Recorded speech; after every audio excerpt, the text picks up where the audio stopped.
सरकारों को पैसों के बल पर गिरा देते हैं।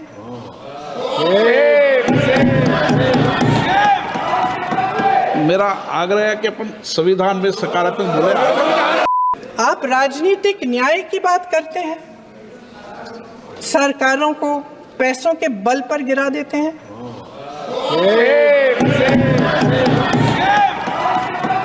मेरा आग्रह है कि अपन संविधान में सकारात्मक बोले।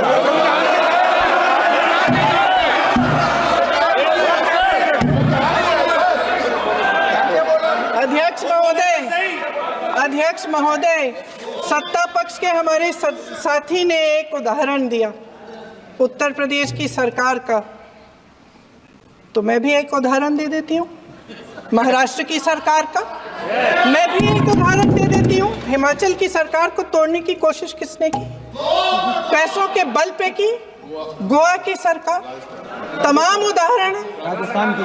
क्या ये सरकारें जनता ने नहीं चुनी थी? क्या संविधान इन पर लागू नहीं था? पूरी देश की जनता जानती है कि इनका हंसती है, जानती है कि इनके यहाँ तो वॉशिंग मशीन है।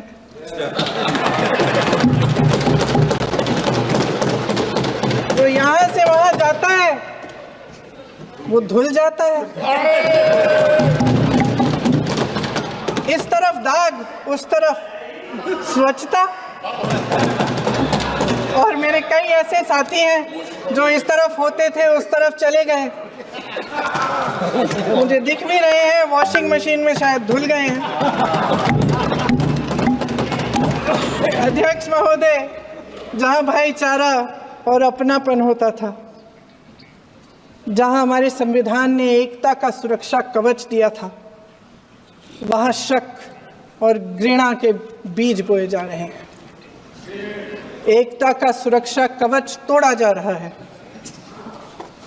प्रधानमंत्री जी यहाँ सदन में संविधान की किताब को यूं माथे से लगाते हैं, लेकिन संभल में, हाथरस में, मणिपुर में जब न्याय की गुहार आती है, उठती है, तो उनके माथे पे शिकन तक नहीं आता।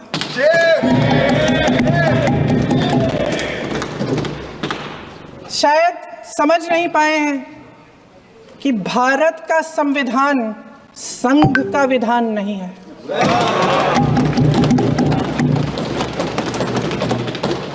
भारत के संविधान ने हमें एकता दी, हमें आपसी प्रेम दिया। उस मोहब्बत की दुकान जिस पर आपको हंसी आती है, उसके साथ करोड़ों देशवासी चले। करोड़ों देशवासियों के दिल में एक दूसरे के लिए प्रेम है, घृणा नहीं है।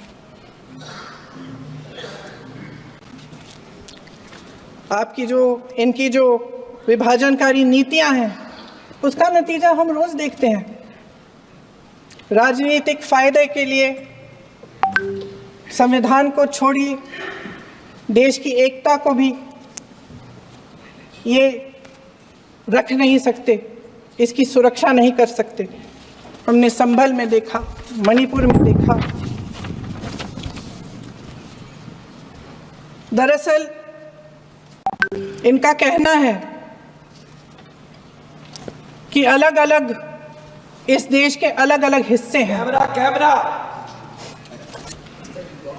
लेकिन हमारा संविधान कहता है कि ये देश एक है और ये देश एक रहेगा।